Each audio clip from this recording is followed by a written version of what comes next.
안녕하세요. 생생법률쇼 진행을 맡은 최승호입니다. 법과 친해지는 제일 좋은 방법 생생법률쇼. 오늘도 크고 작은 법률 문제로 어려움을 겪고 있는 여러분을 위한 법률 상담은 물론이고요. 세상을 들썩이게 하는 이슈들을 법적으로 풀어보는 시사법률 토크까지 준비되어 있습니다. 법률과 관련해 궁금한 내용이 있으신 분들은 상담전화 0257-8295번으로 연락 주시거나 법률방송 홈페이지 접속 후 법률상담 게시판에 문의 남겨주십시오. 그리고 아래 하단에 보이는 이메일, 카카오톡으로도 상담 문의 받고 있습니다. 각 분야 전문 변호사가 무료로 성심성의껏 상담해드리니까요. 많은 참여 바라겠습니다. 지금 이 방송은 유튜브를 통해서도 실시간으로 함께 방송되고 있으니까요. 많은 시청 부탁드리고요. 유튜브를 통한 소통의 창구도 활짝 열어두겠습니다. 그럼 오늘 도움 주실 변호사님 소개해드리도록 하겠습니다. 법무법인 지음의 홍진호 변호사님 자리하셨습니다. 어서 오십시오. 안녕하세요. 초대해 주셔서 감사합니다. 홍진호 변호사입니다. 네, 변호사님. 오늘도 억울하고 답답한 분들에게 명쾌상쾌 통쾌한 상담, 유익한 상담 해주시길 기대해 보도록 하겠습니다. 네, 생생법률쇼 그럼 오늘 접수된 상담 미리 살펴볼까요? 입원 중인 환자를 퇴원시키려고 하는 병원, 부모님한테 돈 달라고 협박하는 형, 퇴사 의사 말하자 한 달 후에 가능하대요. 강아지 입양 보낸 후에 영상을 요구했는데 차단당했어요. 까지요. 네, 다양한 분야의 상담이 접수되었습니다. 시청자 여러분도 어떤 해결책이 제시가 될지 잠시 후 변호사님과 함께 속 시원 해결책 찾아볼 테니까요. 계속해서 지켜봐 주시기 바라겠습니다. 네, 생생법률쇼 첫 순서는 판결록 시간입니다. 뉴스와 신문에서 회자되곤 하는 화제의 판결에 대해서 자세히 살펴보는 시간인데요. 네, 변호사님 오늘은 어떤 내용 좀 준비해 주셨을까요? 네, 오늘은 항공기 부품이 안전 기준에 맞지 않는다고 판단해서 운항을 거부한 기장을 항공사가 중징계 처분을 했습니다. 그래서 기장님이 이 징계 처분을 다투었고, 그래서 최종적으로는 그 부당한 처분으로 이렇게 확정이 됐습니다. 한창 좀 떠들썩했었던 것 같아요, 변호사님. 이게 부품이 맞지 않아서 이게 승객의 안전 때문에 사실 내가 비행하지 않겠다라는 부분으로 운항 거부를 했는데 그 부분에 대해서 항공사가 징계를 하면서 뉴스에 회자되고 그렇게 상당히 좀 떠들썩했었던 사건인데 이 사건 판결은 작년 10월에 확정이 됐지만 잘 알려지지 않았습니다. 최근 항공 안전 조치가 강화되면서 좀 화제가 된 것 같은데요. 먼저 어떤 사건인지 좀 짚어봐 주시죠. 네, 이 사건의 그 개요를 좀 설명드리면요. 2년 전입니다. 2024년 1월에 그 나트랑에서 인천으로 이륙 준비를 하던 그 기체에서 그 해당 기장이 최종 점검하는 과정에서 그 브레이크 패드의 마모를 확인할 수 있는 인디케이터 핀이라는 판이 있습니다. 그래서 그 부분을 확인했는데 그 국토부에서 마련한 그 항공 운항 기술 기준이 있습니다. 그 기준에 따르면 인디케이터 핀이 1mm보다 짧아진 경우에는 교체하도록 이렇게 돼 있습니다. 그런데 이제 당시 이 핀을 확인했던 기장은 이게 짧아진 걸 확인한 거죠. 그래서 이제 항공사에 이걸 교체를 요구했습니다. 그런데 이제 항공사는 문제 없다. 안전에 크게 문제 없다라고 판단해서 그 운항을 지시를 했고요. 그런데 이에 대해서 이제 기장은 최종적으로 그 안전을 책임지는 그 최종 책임자이기 때문에 최종적으로 운항을 거부했습니다. 그래서 이 거부에 대해서 항공사는 어쩔 수 없이 그 15시간 지연이 될 수밖에 없었고요. 그래서 대체항공편을 투입하게 됐습니다. 그래서 그 거부에 대해서 항공사는 6개월 정직이라는 중징계 처분을 내렸습니다. 그랬군요. 아니 사실은 이게 국토교통부가 운항 관련된 것도 관할하는 규정들도 있는데 그 규정 위반된다고 해서 기장이 사실 거부를 했다. 근데 항공사는 아마도 금전적인 손해나 이런 부분 때문이었겠죠. 그래서 운항 지시를 또 했고 그런 부분에 거부하니까 괘씸죄라고 해야 할까요? 그걸로 또 징계를 또 내린 그런 사안인데 기장은 안전을 이유로 운항 거부한 상황이고 그랬는데 이 기장이 그러면은 자기가 정직 6개월 받았다는 부분에 대해서 법적 대응을 한 거겠군요. 이 재판은. 네네 맞습니다. 먼저 공식적으로 이제 법원을 통한 혹은 예. 그 노동위원회를 통한 이런 그 조치보다 먼저 예. 사내 절차로서 예. 그 재심을 청구했습니다. 아, 네. 그런데 이제 그 뭐 이 기장님의 그 기대에 못 미치게 그 기존 6개월 정직의 중징계였는데 1개월 줄어서 이제 5개월로. 네. 근데 결국은 이제 그 3개월 이상의 정직이면 그 면허에도 이제 운항할 수 있는 그 자격에도 문제가 생기게 되거든요. 그렇군요. 그래서 사실상은 이제 그 기장님으로서는 수용하기 어려운 중징계가 유지된 사안이었습니다. 그래서 결국 사내 그 절차로는 이제 해결을 하지 못하고 네. 결국은 그 지방노동위원회에 이제 구제를 신청했고요. 그러면서 이 정직 처분에 대해서 네. 그 효력정지 가처분을 신청해서 인용받은 이런 사안입니다. 아니 뭐 저희 이제 무안에서 났었던 전남 무안의 항공기 사고도 그렇지만 안전 관련된 부분은 여러 번 체크해도 모자른 그런 사안인데 기장이 판단하기에도 이 안전에 좀 문제가 생길 수 있어서 이렇게 마모도가 좀 심해서 안 하겠다라는 건데 항공사는 이걸 계속 강행한 이유를 사실은 좀 잘 모르겠습니다. 이 양측의 구체적인 쟁점이 무엇이었는지 좀 궁금하거든요, 변호사님. 쟁점은 뭐 이 구체적인 사안에서는 예. 두 가지가 크게 다투어졌습니다. 예. 제일 먼저는 그 항공안전법 제 62조에서는 예. 그 운항 안전에 관해서 예. 최종적인 그 권한과 책임을 예. 기장에게 부여하고 있습니다. 예. 그래서 그 구체적으로는 운항 준비가 끝난 것을 확인한 후가 아니면 예. 항공기를 출발해서는 안 된다. 네. 이렇게 이제 그 지시를 하고 있습니다. 법에서. 그래서 과연 그 운항 거부를 한 그 판단이 네.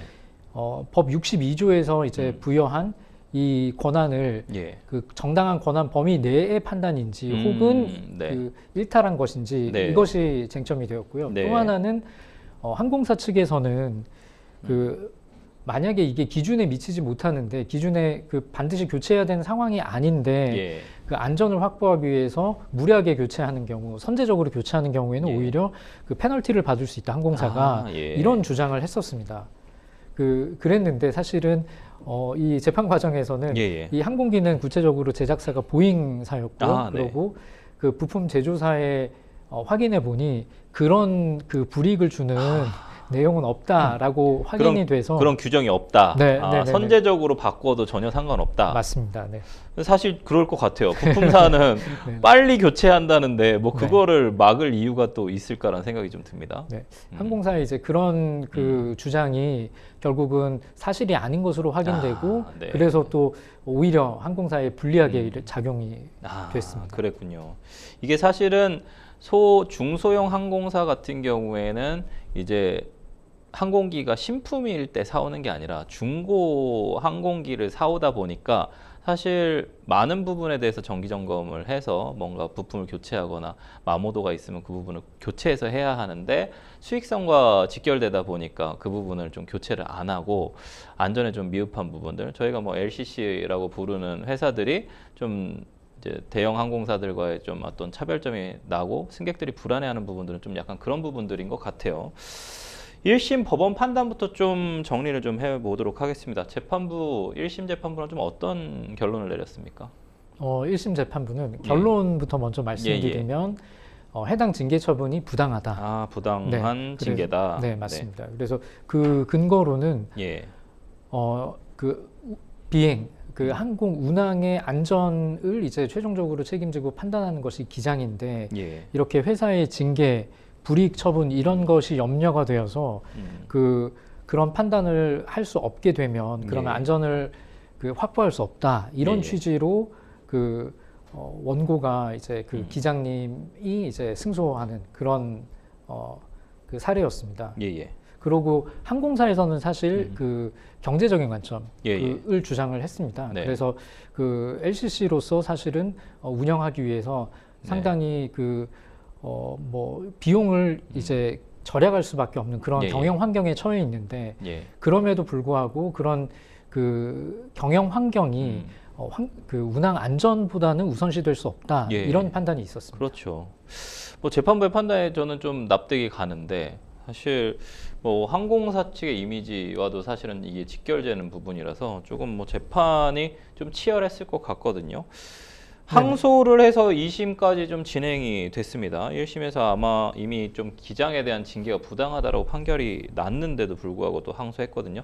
항소심 법원은 좀 어떤 점을 좀 중요하게 판단을 했습니까?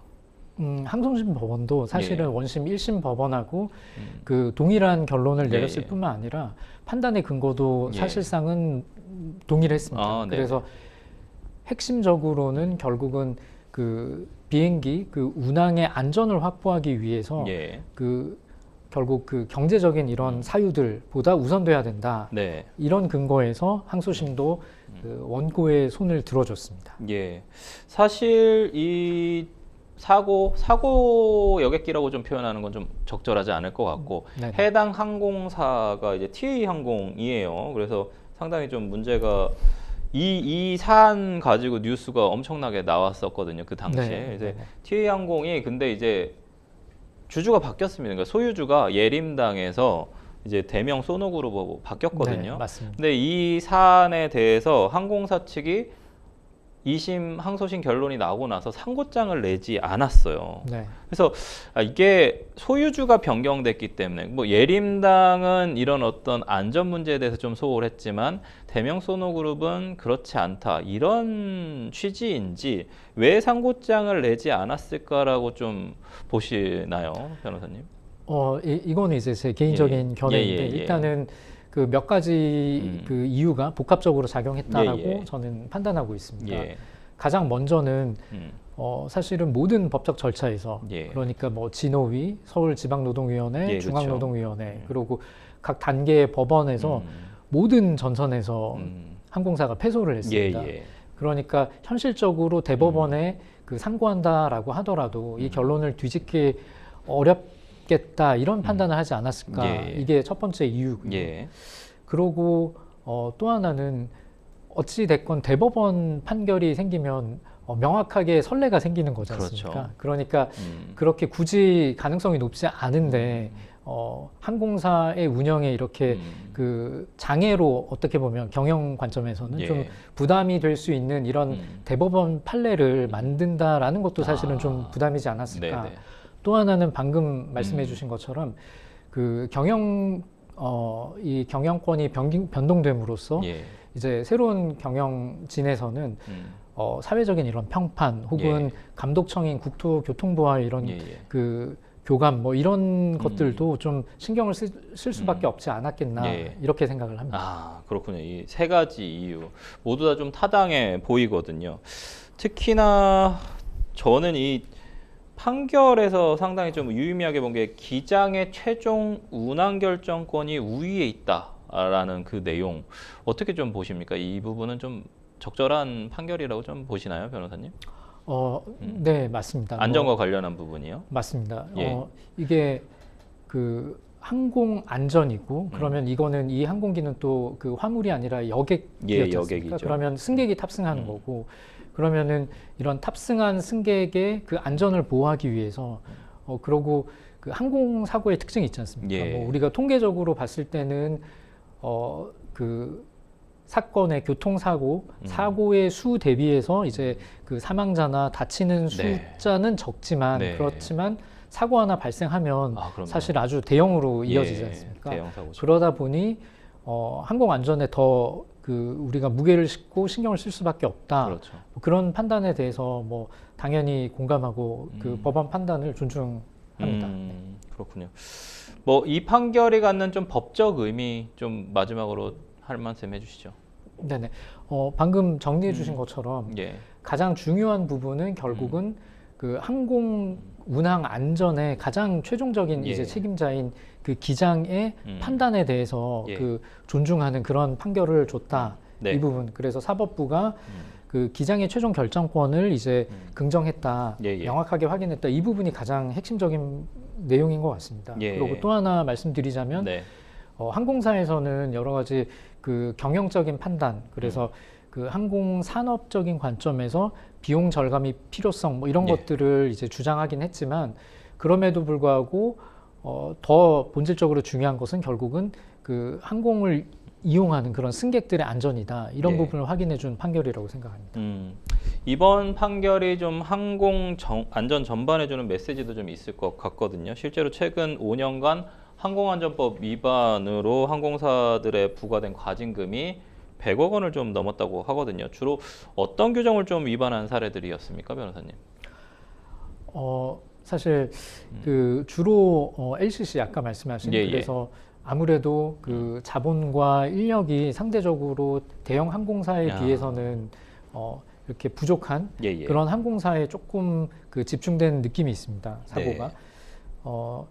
주로는 이제 정비 관련해서 발생을 했고요. 그래서 방금 제가 소개해드린 그 판례에 등장하는 항공사는 최근 5년간에 총 9건의 이제 그 위반 사항이 지적이 됐고요. 그래서 거의 50억에 육박하는 그런 과징금 부과 처분을 받았습니다. 해당 항공사가. 그래서 경영진이 변경될 수밖에 없었을까요, 이게?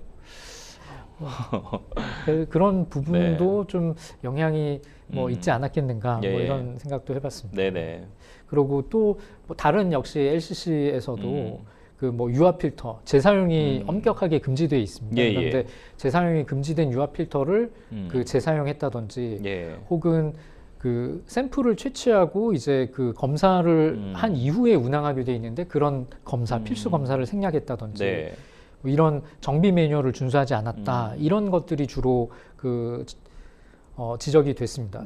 그러고 또 예를 들면 운항 전 그리고 운항 이후에 이렇게 필수 점검을 하게 돼 있습니다. 그걸 기록하게 돼 있고 그런데 이런 점검을 제대로 이행하지 않았거나 혹은 엔진에 결함이 생겼는데 그 반복적인 결함이 생겼음에도 불구하고 적절하게 이제 그 조치를 취하지 않고 방치한 경우 이런 것들 이런 사례도 적발이 됐습니다.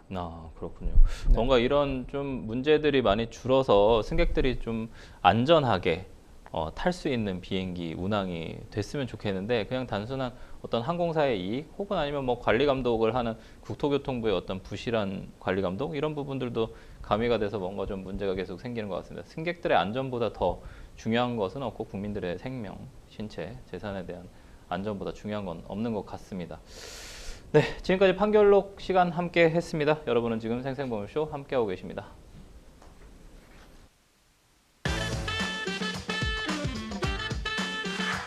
어렵고 복잡한 법률 문제로 고민하고 계신가요? 그렇다면 생생법률쇼가 도와드리겠습니다.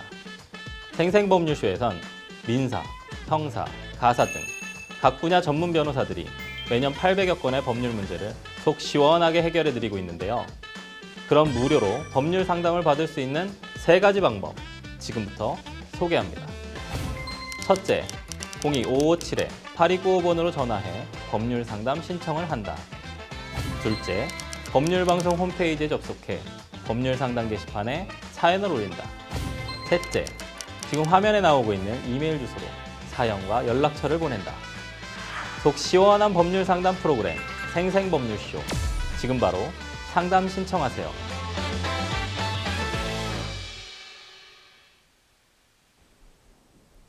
네, 지금부터는 생생법률쇼가 자랑하는 성심성의 무료 법률 상담 시작해 보도록 하겠습니다. 어떤 상담 내용인지 전화 연결되어 있는데요. 받아보겠습니다. 안녕하세요. 네, 수고 많으십니다. 네, 안녕하세요. 네. 혹시 전화 들리시나요? 네, 저는 잘 들리고 있습니다. 네, 어떤 점이 궁금해서 연락 주셨을까요? 저는 저 강진 제2 일반 산업단지 조성 사업에 그 덤프 차를 운행하다가 덤프차에 전화가 지금 안 들리는데요. 네, 어떻게 됐을까요? 네, 강진 제2 산업단지 전화 혹시 조성 하고 계시나요? 네? 여보세요? 스튜디오에만 지금 전화가 안 들리는 것 같습니다. 전화 연결이 다시 연결을 해야 될 것 같거든요. 여보세요? 아예 아무 소리도 안 들리거든요. 소리가 안 들려요. 저는 잘 들리는데요. 어떻게 할까요? 저희 그 이메일 상담부터 하고 그러고 나서 다시 전화 상담 돌아와 보도록 하겠습니다. 전화 연결이 조금 어려운데 어떻게 됐을까요? 저희 그러면 이메일 상담부터 먼저 진행해 보도록 하겠습니다. 전화 연결은 조금 이따 다시 연결해 보도록 하겠습니다. 네, 이메일을 통해 들어온 여러분의 고민을 좀 해결해 드리겠습니다. 첫 번째 이메일 상담은요. 저에게는 3살 차이 나는 35살 형이 있습니다. 30살까지 직장을 구하지 않고 부모님 집에서 같이 살다가 보다 못한 부모님이 형한테 나가라고 하셔서 1년 후 직장 구하고 집에서 나갔는데요. 그렇게 잘 다니던 직장도 괴롭힘으로 인해 더는 못 다니겠다고 관뒀습니다. 형은 그 뒤로 직장은 못 구한 상황인데요. 요즘 일주일에 한 번씩은 집에 들어와서 돈을 달라고 합니다. 예전에는 30만 원 정도를 요구하다가 요즘엔 100만 원 가까이 달라고 하는데요. 어디에 그 돈을 다 사용하는지는 부모님에게도 알려주지 않습니다. 부모님이 못 주시겠다 하시면 주방에 있는 식기 도구를 들고 자살 협박을 합니다. 부모님은 빚까지 져가며 돈을 빌려주셨다고 하는데요. 경찰이 와서 제지하고 간 적도 있지만 여전히 찾아와 부모님께 돈을 요구합니다. 동생 입장에서 부모님께 죄송스럽고 형한테 많이 화나는데요. 부모님께 접근하지 못하도록 법으로 막을 방법이 있을까요?로 좀 질문 주셨거든요. 네, 변호사님, 이 가족 사이에서 벌어진 일이지만 돈을 요구하고 협박까지 했다면 법적으로 좀 어떤 범죄가 성립할 수 있을지, 공갈 또는 협박죄에 좀 해당이 됩니까? 네, 성립할 가능성이 있습니다. 예, 예. 네. 그래서 뭐 지금 이 구체적인 사안에서는 예, 예. 지금 그 주방 기구를 식기도구를 이용해서 이렇게 협박했다라고 이제 사연을 주셨는데요. 이게 정확하게 이제 뭐 어떤 종류의 이제 예, 예. 도구인지 뭐 특정이 돼 있지 않지만 예, 예. 뭐 예를 들면 그 저희가 그 법률적으로는 뭐 위험한 물건 이렇게 예, 예. 표현하는, 그래서 그 상대방한테 이제 상당한 타격을 줄 수 있는 뭐 예, 예를 예. 들면 뭐 그 칼이라든지 혹은 뭐 이런 도구를 사용했다라고 하면 전형적으로 이제 위험한 물건에 해당되지 않겠습니까? 그래서 그러면은 이제 그 일반 형법상의 그 뭐 공갈 뭐 이런 쪽이 아니라 예, 예. 뭐 특수공갈 뭐 이렇게 가중처벌 받을 가능성도 있습니다. 아, 그렇군요. 형이 부모님 집에 찾아오는 것 자체를 동생이 좀 법적으로 막을 수 있는 방법은 있는지 좀 알려주시죠. 이거는 좀 법적으로 그 부모님의 의사가 중요하다 이렇게 판단을 합니다. 예, 예. 그러니까 그 일단은 뭐 부모님께서 명확하게 그 거절을 한다라고 예, 예. 하면 이제 그 주거권자의 명시적인 그 거절 의사를 반해서 들어오게 되면 그러면 전형적으로 이제 우리가 얘기하는 주거 침입 뭐 이렇게 그 성립할 수가 있습니다. 그리고 네. 뭐 아까 위에서 사실은 그 공갈 뭐 말씀을 드렸을 때는 예, 사실 공갈은 이제 우리가 전형적인 재산 범죄 중에 하나지 않습니까? 예, 예. 그런데 이제 주거 침입은 뭐 그 재산 범죄가 아니고 주거의 그 평온 이걸 해치는 거를 처벌하는 것이고요. 근데 네. 그 앞부분의 공갈의 경우에는 이제 고소가 있어야지만이 네. 부모님의 그러니까 피해자의 고소가 있어야지 이제 이 처벌할 수 있는데 예. 여기에서는 일단 뭐 그 당사자가 아니더라도 네. 뭐 그 친고죄가 아니기 때문에 뭐 네. 고발 뭐 예를 들면 동생이 이제 뭐 고발을 한다 뭐 이렇게 해도 이제 그 주거 침입으로 의유를 할 수 있지 않을까 싶습니다. 그렇군요. 이 접근을 좀 막으려면 경찰 신고만으로 가능한지 아니면 법원에 어떤 별도의 신청을 해야 하는지 좀 궁금하거든요, 변호사님. 이거는 일단 그 아까 말씀드린 그 예. 가정 폭력의 하나의 그 한 양태다라고 예. 판단을 한다라고 하면 예. 그러면은 그 긴급 임시 조치를 우리가 네. 생각해 볼 수 있습니다. 경찰에 하는 말씀이시죠? 네네네. 그래서 뭐 그런 경우에는 뭐 예를 들면 일정한 범위 내에서 접근을 뭐 막는다든지 예. 혹은 뭐 일정한 이제 그 매체 뭐 예를 예. 들면 전화라든지 뭐 예. 문자 메시지라든지 이런 예. 걸 이제 막는다든지 뭐 이런 것이 가능합니다. 네. 뭐 법원에 할 수 있는 방법은 없는 법원에는 이제 우리가 가정법원에 예. 이제 그 청구를 해서 신청을 해서 예. 그래서 이제 피의자 보호 명령을 피해자 신청할 수 보호 있습니다. 명령. 네. 예. 그래서 이게 일종의 이제 가정 폭력의 예. 그러니까 가족 내에서 일어나는 이런 그 가정에서 일어나는 이런 범죄에 대해서 그 피해자가 그 보호를 요청하는 신청입니다. 그래서 이런 법원의 조력을 받아서 이제 이렇게 보호를 받을 수 있습니다. 시청자분들은 사실은 실제 가족 간 이런 어떤 금전거래, 갈취살에 관련돼 가지고 많은 좀 가정사에 문제가 있는 부분들도 있으니까 네네. 법원이 실제로 접근 금지나 좀 처벌을 내린 사례가 있는지도 궁금하거든요. 이 구체적인 사안을 놓고 말씀드리면 예.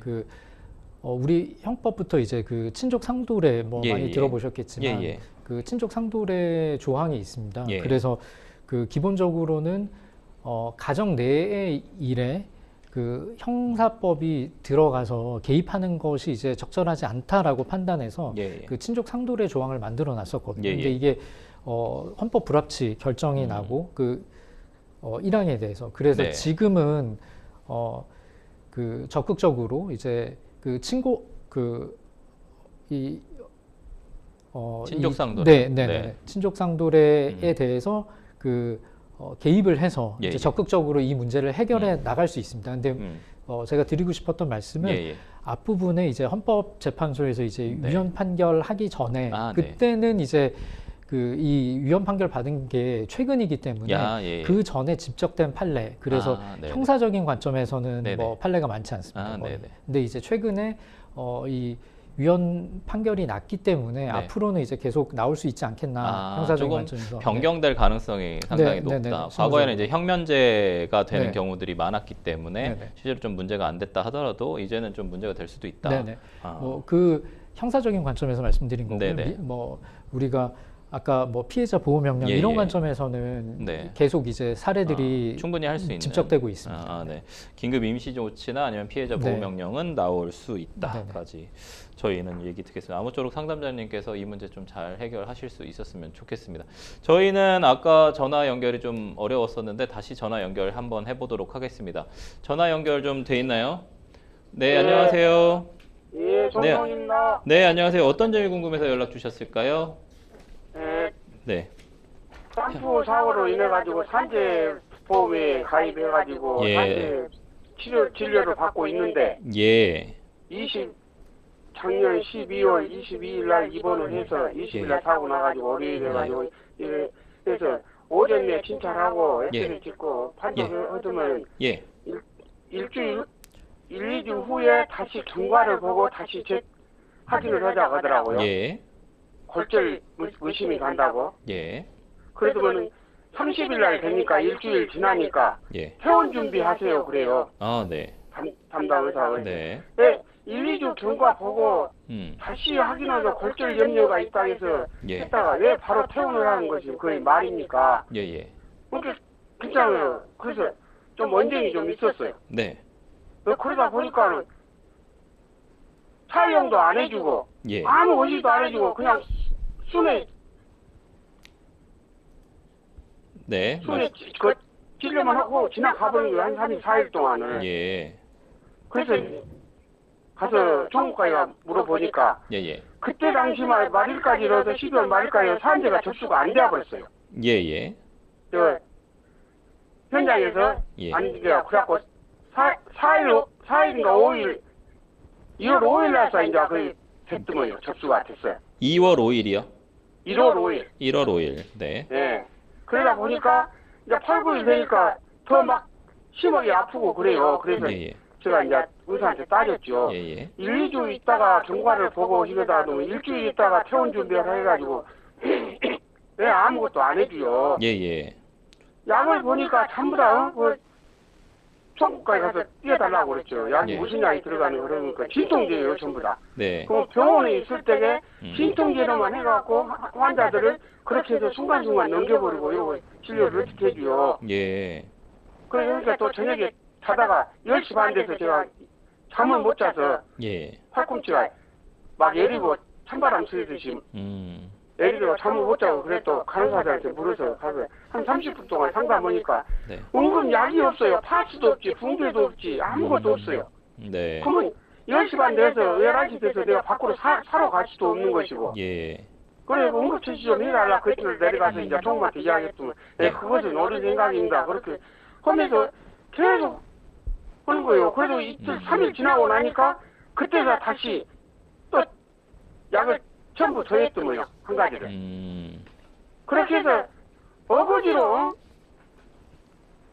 10일 날 퇴원을 했거든요. 10일 날? 1월 10일 날 퇴원이요. 예. 네. 이제 3주 그래가지고 예. 이제 3주가 예. 딱 되어버리니까. 예. 그러면서 그 전에 이제 또 8일 날 내가 빠져가지고 엑스레이 찍어달라고 하니까 예. 찍어달라고 하더라고요. 정형외과 가서. 그래서 내가 이야기를 여러 개 이야기하니까 임대가 늘어나서 그래. 왜 임대하고 그럽니까? 네. 차가 전복되면서 위에 있는 물건이 팔꿈치 맞고 목을 맞아가지고 목이고 팔이고 다 이러고 예, 맞아가지고 기재를 한 상태였었는데 예, 예. 차가 전복된 상태에서 그럼 맞아서 좀 심해서 이런다고 그랬기는 그래 엑스레이가 안 나온 거야. 그러면 안 예. 나온 것이 뭐라 찍습니까? 네네. 그러고 봐한테 안 나온다고 그또 원적을 좀 냈죠. 네. 그래서 뭐 이제 네네. 병원에서 이제 한방 치료를 하라고 하더라고요. 상담員저희가 그 시간 관계상 우선 답답하신 부분은 어쨌든 지금 초진 진료한 의사가 3주 동안 지금 진료를 했고 입원을 했는데 네. 치료를 받으신 부분에 대해서 약간 좀 불만이 있으셔서 연락을 주셨을까요? 아, 이게 예. 좀 사안이 좀 중하고 지금 인대가 늘어나거나 뭔가 뭐 타박상이 상당히 좀 심한 상황인 것 같은데 제대로 된 치료를 받지 못했다. 그래서 어떻게 구제받으면 좋겠는지가 궁금해서 연락 주신 거죠? 그렇죠. 네, 알겠습니다. 옆에 홍진호 변호사님 나와 계시거든요. 인사 나누시고 상담 받아보도록 하겠습니다. 네. 네. 인사 네, 나누시죠. 안녕하세요. 홍진호 네, 변호사입니다. 안녕하십니까. 고생 많으십니다. 네네. 네. 여기 이제 제가 전달받은 자료에는 그 지금 치료에 이제 만족을 하시지 못하고 계속 통증이 있고 문제가 있는데 제대로 치료를 해주지 않는다, 못했다 이렇게 말씀을 하셨고요. 예. 그래서 지금 뭐 의사를 고소하고 싶다 이렇게 원하신다라고 돼 있는데 이게 맞는 내용인가요? 예. 그래서 복지부고 이리저리 알아봐도 해결이 안 나오고만요. 일단 그 부분에 대해서 이제 결론부터 제가 말씀드리면 의사를 고소한다라는 부분에 대해서요. 저희가 보통 이제 고소한다는 거는 이제 형사 고소를 말씀하시는 거지 않습니까? 그래서 내 통증을 제대로 그 파악하지 못하고 알아주지 못하고 이제 지금 진료 처치를 한 의사에 대해서 형사 처벌을 받게 하고 싶다 이런 취지로 이해가 되는데 예. 형법상으로는 사실은 뭐 업무상 뭐 과실치상 뭐 이런 거거든요 이게. 그런데 문제는 뭐냐면 의사는 본인의 이제 그 전문적인 의료 지식에 근거해서 우리가 뭐 진찰을 하고 치료를 하고 이렇게 하지 않습니까? 그러면 그 얘기인즉슨 뭐냐면 내 기준에 미치지 못하더라도 그 해당 처치한 그 의사 선생님이 일반적으로 요구되는 뭐 그런 조치들을 다 취했다라고 하면 과실이 사실은 인정되기가 법적인 관점에서는 어렵습니다.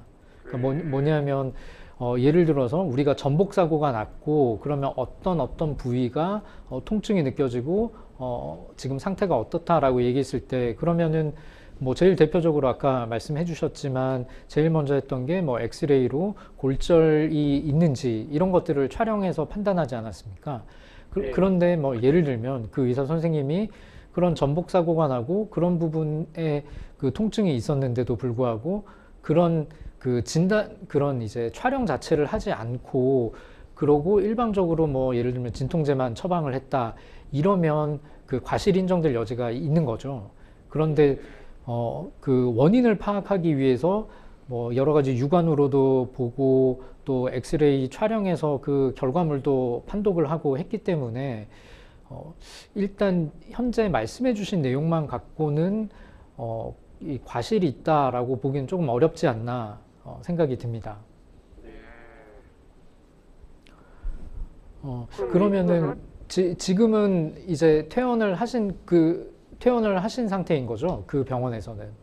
예, 퇴원해서 다시 또 거기서 연장을 시켜놨거든요. 그래서 오늘자 또 그 통보를 받아왔어요. 근로복지공단에서요. 그래서 아까 문자로 보내드렸는데. 그러면 지금 현재 상태가 그 뭐 만족하지 못했던 그 병원이 아닌 다른 곳에 전원하셔서 지금 새로운 병원에서 지금 치료를 받고 계신 거죠? 예, 그러죠. 한방병원으로. 입원은 안 되고 네. 한방병원에서 통원 치료하라고 하더라고요. 그러면 네네. 처음에 갔을 때 한방통에서 침을 놓으니까 오른쪽 손이 마비가 되더라고요. 그래서 손가락을 펴서 하나 1, 2, 3번을 서니까 1, 2, 3번은 주무르니까 원상 복구 돌아와요. 마비됐던 것이. 근데 4번, 5번이 안 돌아오더라고요. 침 뺄 때까지. 그래서 이제 요 아픈 것이 이제 제대로 잡아졌는 것 같다. 그렇게 이야기하고 의사 선생님한테도 내가 이야기했어요. 4번, 5번이 감각이 지금까지 높습니다. 그렇게는 아이고 그러고 진료가 될까 봐 기분 좋습니다. 그래서 그것도 한 3일 하고 나니까 그것도 이제 통증이 없고 아예 무방비 상태예요. 그래서 내가 일주일 더 진료 침 실전을 맞으면서도 그래서 침이 이제 들어오는 감각을 모르겠습니다. 의사님 손이 내 피부에 닿는 것만 그렇지 침 들어오는 순간을 모르겠습니다. 그래서 침은 이제 거부하랍니다. 이렇게 맞아도 감각이 없는데 그거 줘봐야 못 오겠습니까? 일단은 제 생각에는 만약에 이제 처음에 진료를 한 그 병원에 아까 이제 뭐 형사고소 말씀하셨고, 그리고 이제 예를 들면 치료에 따라서 이제 치료비를 지급을 하셨는데 뭐 그런 부분에 대해서도 나는 만족스럽지 못하다. 그러니까 뭐 치료비를 반환받고 또 경우에 따라서는 뭐 손해배상도 받고 싶다. 뭐 만약에 이제 이런 생각이 있으시다라고 하면 그러면은 뭐 제가 권유드리고 싶은 방법은 바로 이거를 뭐 민사소송을 제기해서 뭐 반환, 그 치료비 반환, 그리고 뭐 손해배상 청구 이렇게 하실 게 아니라 그 이런 의료 그 분쟁에 대해서 그 조정중재원이 있습니다. 그래서 그런 기관을 통해서 이제 그 이 문제를 다루면 해결해 보시면 어떨까 싶습니다. 왜냐하면 이 기관을 통하는 게 훨씬 더 신속하게 그 구제받으실 수 있거든요. 법원보다. 그 기관은 어디입니까?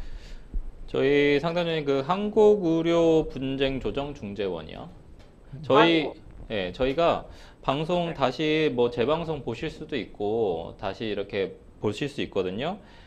혹시 잘 이해 안 가시거나 우리 홍진호 변호사님 다 말씀해 주셨는데 혹시 잘 놓치신 부분들이 있으시면 다시 재방송으로 보시면 더 좋을 것 같고 저희 유튜브로도 다시 보실 수 있습니다. 한국의료분쟁조정중재원이요. 조정중재원. 예. 그래서 민사소송 하시는 것보다는 이 부분이 좀 더 신속하고 좀 무료인 부분이 있으니까 이 부분에다가 좀 도움을 좀 요청하시는 게 좋을 것 같다까지 말씀해 주셨거든요. 네, 뭐 관할 뭐 보건소나 보건복지부 이런 부분들, 뭐 다음에 이제 아까 형사고소 하시는 건 좀 약간 부정적으로 얘기하셨어요. 근데 너무나 또 억울하시다고 하시면 뭐 하실 수는 있는데 고소의 자유가 있으니까요. 근데 결과론적으로는 좀 어려울 것 같다까지 말씀드리도록 하겠습니다. 저희가 시간 관계상 전화 상담 여기까지 마무리하도록 하겠습니다. 네, 감사합니다. 네, 전화 주셔서 감사합니다. 네, 수고하세요. 네, 변호사님 이런 케이스들이 꽤 있어 좀 억울하신 상황인 것 같은데 마지막으로 상담자님한테 한 말씀 해주시죠. 네네. 이런 뭐 의료 분쟁의 특징이 아무래도 그 의료 영역의 그 전문성이 있지 않습니까? 그래서 의료인이 아닌 경우에는 뭐 일반인들은 사실은 뭐 진단이 제대로 됐는지 그리고 뭐 치료가 적절하게 됐는지 이걸 판단하기가 사실은 뭐 어렵습니다. 그래서 만약에 이런 분쟁을 목전에 뭐 이미 겪고 계시거나 목전에 두고 있다라고 하면 가장 먼저 하실 것은 이제 그 의무 기록들을 이제 잘 확보하시는 거고요. 그래서 그 의무 기록을 충분하게 확보를 해서 그걸 전문가와 상의를 해서 거기서 뭔가 그 해당 담당 그 주치라든지 혹은 간호사의 뭐 그 의료상 과실이 없었는지 이런 것을 판단하실 필요가 있습니다. 홍진호 변호사님께서 사실은 너무 다양하게 좋은 의견들 다 주셔가지고 아마도 상담자님 해결하시는 데 큰 도움이 되시지 않을까라는 생각이 듭니다. 네, 여러분은 지금 생생보험쇼 함께하고 계십니다.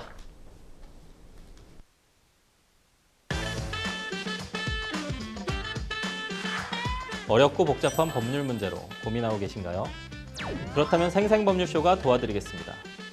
생생법률쇼에선 민사, 형사, 가사 등 각 분야 전문 변호사들이 매년 800여 건의 법률 문제를 속 시원하게 해결해드리고 있는데요. 그런 무료로 법률 상담을 받을 수 있는 3가지 방법 지금부터 소개합니다. 첫째, 02-557-8295번으로 전화해 법률 상담 신청을 한다. 둘째, 법률방송 홈페이지에 접속해 법률 상담 게시판에 사연을 올린다. 셋째, 지금 화면에 나오고 있는 이메일 주소로 사연과 연락처를 보낸다. 속 시원한 법률 상담 프로그램 생생법률쇼. 지금 바로 상담 신청하세요.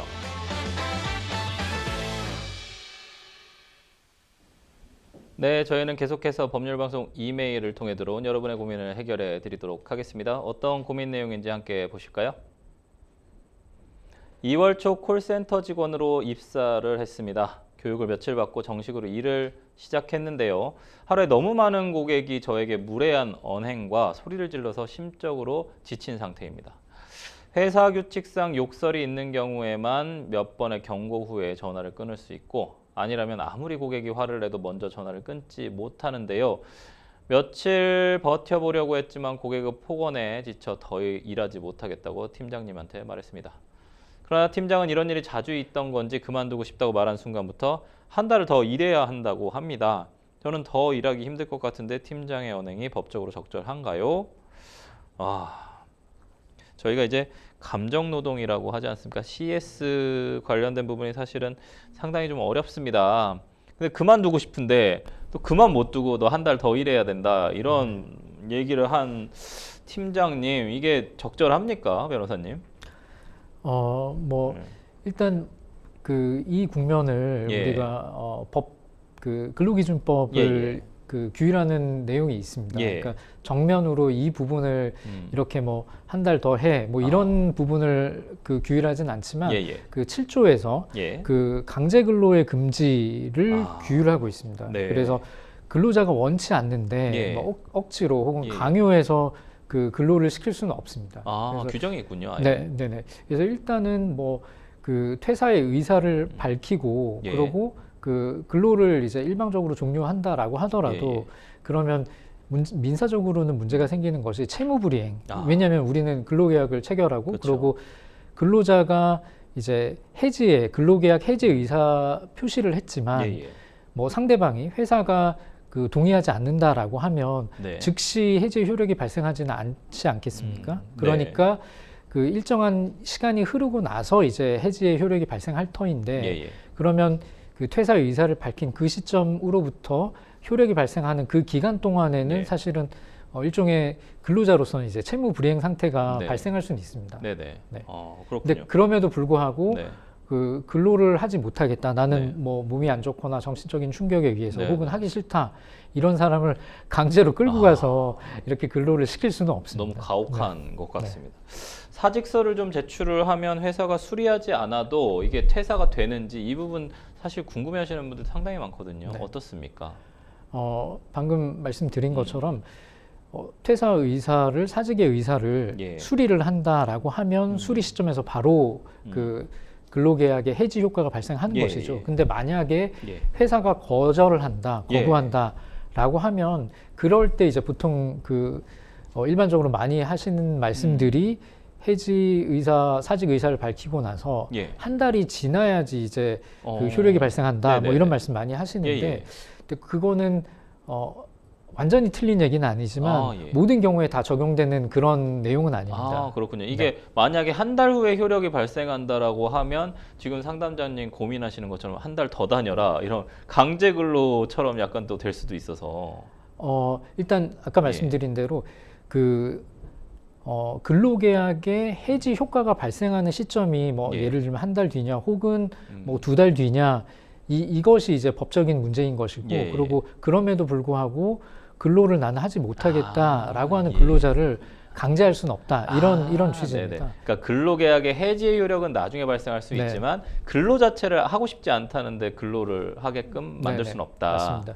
그러면 근로를 하고 싶지 않다라고 하면 직무배제를 하거나 무급으로 한다거나 이런 경우는 가능한 건가요? 맞습니다. 이제 회사는 그런 불이익 처분을 할 수 있습니다. 왜냐하면 회사가 그 사직의 의사를 수리하기 전에는 근로계약 관계는 여전히 유효하게 존속하는 것이지 않습니까? 그러니까 그 계약 기간 중에 예, 예. 회사의 동의나 허락 없이 무단 결근한 셈이 되는 거거든요. 예. 그러면 그거에 따라서 그 급여를 이제 뭐 삭감을 한다든지 예, 예. 혹은 그 징계 조치를 한다든지 이런 것은 가능합니다. 회사로서. 아, 그렇군요. 그러면 사실 근로 자체를 내가 하고 싶지 않다라고 하면 폭언이나 욕설을 좀 듣지 않을 수 있는 그 상황에서 한 달 동안 뭐 회사 측에서는 한 달 동안 어쨌든 뭐 현상 유지를 하긴 하겠지만 이득이 되지 않아서 사실상은 퇴사에 대해서 받아들여야겠군요. 회사에서는요. 현실적으로는 그렇습니다. 그리고 네네. 회사는 아까 제가 그 우리가 근로계약에 따라서 근로자의 가장 본질적인 의무는 회사에 대해서 근로를 제공하는 거지 않습니까? 그러니까 무단 결근 일종의 사직의 의사가 수리되기 전까지는 무단 결근이 될 텐데요. 그러면은 우리는 그 채무 불이행 상태가 된다 이렇게 말씀드렸는데 네네. 만약에 회사가 이거에 대해서 손해배상을 구하고 싶다. 계약 그 채무 불이행의 원인으로 해서 그러면 회사는 이제 손해를 입증해야 되지 않겠습니까? 근데 그 부분이 사실 회사로서는 현실적으로는 어렵죠. 아마도 상담자님께서 지금 홍진호 변호사님 얘기해 주신 대로 처리하시면 아마 원하시는 결과 잘 얻으실 수도 있을 것 같습니다. 네, 저희는 두 번째 이메일 상담 여기서 마무리하고요. 세 번째 이메일 상담 넘어가 보도록 하겠습니다. 세 번째 이메일 상담 내용 보실까요?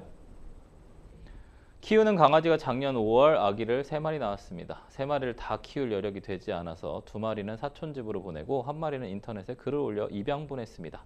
일주일에 한 번씩 강아지가 잘 지내는지 영상을 주는 조건으로 입양을 진행했는데요. 영상을 언제까지 주고받는지에 관한 기한은 정해두지 않았습니다. 그런데 올해 들어 2달 넘게 영상을 보내주지 않고 있습니다. 저는 왜 영상을 보내주지 않느냐고 연락을 시도했는데요. 상대방 강아지가 죽을 때까지 영상을 보내야 하냐? 강아지는 잘 지내고 있다 라며 영상을 보내길 거부하고 있습니다. 전화와 문자 둘 다 차단당한 상황입니다. 제가 키우는 강아지가 배 아파 낳은 아기인데 혹시나 잘못되지는 않았을까 걱정입니다. 법적으로 아기의 상태를 확인할 방법이 있을까요? 너무 소중한 또 강아지다 보니까 계속 영상을 좀 받고 싶은데 이 기한을 좀 정하지는 않았다고 해요, 변호사님. 이게 강제력 있는 계약으로 좀 인정될 수 있습니까? 그거는 뭐 계약 해석의 문제 한마디로 말씀드리면 서면을 그렇습니다. 쓰지는 않은 것 같아요. 네네. 네. 뭐 우리 사실 민법은 뭐 계약 체결, 계약의 성립에 있어서 특정한 형식을 뭐 요구하진 않습니다. 일반적으로. 그래서 뭐 흔히 이런 표현 들어보셨겠지만 구두 계약도 계약이다. 우리가 말로 하는 약속도 그 계약으로 성립할 수가 있습니다. 그래서 여기에서도 이제 우리가 그 반려동물을 입양하는 이런 일종의 그 입양 계약을 체결을 한 것인데요. 근데 문제는 이제 핵심적인 부분은 과연 일주일에 영상을 하나씩 전송하기로 했다는 요 부분이 이제 이게 과연 구속력 있는 이제 약속인지 이게 계약 성립에 혹은 이제 선행하는 조건인지 뭐 이런 부분이 이제 좀 다툼의 여지가 있을 것 같습니다. 이게 문자로만 이렇게 했거든요. 그래서 사실 영상 요구할 수 있는 권리가 있는지가 지금 궁금한 사안인 것 같습니다. 어떻습니까? 문자만으로도 가능합니까?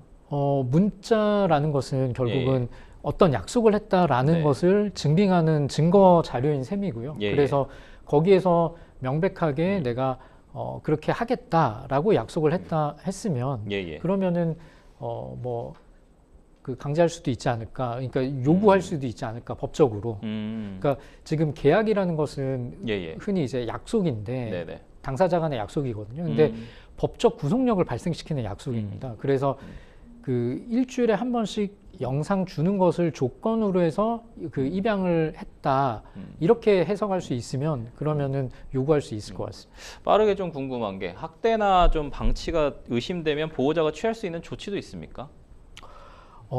이것은 동물보호법 관점에서 우리가 그 접근해 볼 수 있을 것 같습니다. 그래서 그렇군요. 알겠습니다. 동물보호법 위반으로 좀 고소를 해서 좀 영상도 좀 받아보고 상태를 좀 확인할 수 있을 것 같습니다. 네, 아마도 상담자님께서 큰 도움이 되시지 않았을까라는 생각이 듭니다. 생생범쇼 오늘도